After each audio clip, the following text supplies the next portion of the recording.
gudoomiyaha gobolka Daadmareer Axmed Maxamed Xaashi iyo duqa degmada Oodweyne Cabdixakiin Nuur Muuse ayaa maanta si wada jir ah xariga uga jaray mashaariic ay dawladda hoose degmada Oodweyne ka hirgelisay gudaha magaalada iyagoo sidoo kalena dhagax dhigay goobo kala duwan oo iyagana la bilaabi doono. goobaha ay maanta xariga ka jareen mas'uuliyiintani ayay ka mid ahaayeen garoonka kubadda cagta waddo 1 kiiloomitir oo laamiya iyo waliba dib u habeyn lagu sameeyay xarunta dawladda hoose. stadium kan sanadkan 2015 baan dhisayno dawladda hoosaana dhisaysay markaa mashruucani wuxuu ku kacay lacag dhan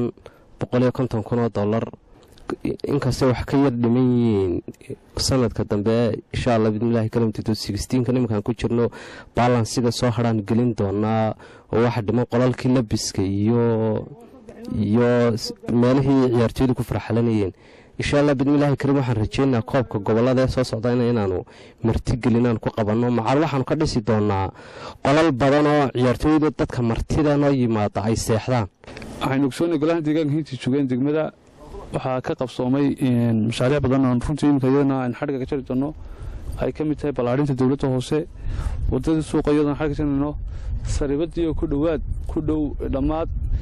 iyo maanta aan dhagax dhigayno kolley runtii marshuuca 1 kiiloomitir oo laami oo daamra MCH-ka degmada oo aan runtii maanta iyadana ballaarinayno oo aan ku kordhinayno maqsino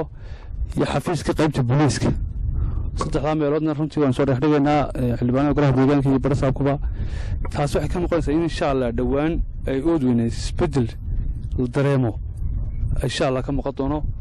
wadada Cidi Road taasna waa Shafiir Road sanaan kadib maanta farxad weyn bay inoo tahay inay noo hirgasho intii badan inoo wada hirgalaan mashaariicdii GBLG-ga ee dawladda hoose gacanta inoogu haysay taas oo aan ugu mahad celinayo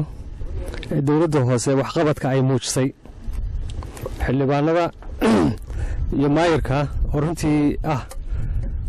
lafdhabarta dadka arrimaha bulshada gacanta ku haya.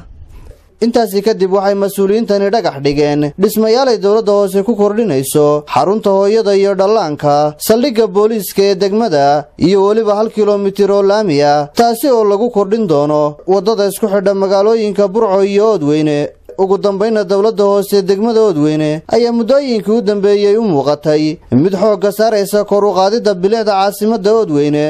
Muuse Salebaan Maxamed, telefishinka qaranka Somaliland, magaalada Oodweyne.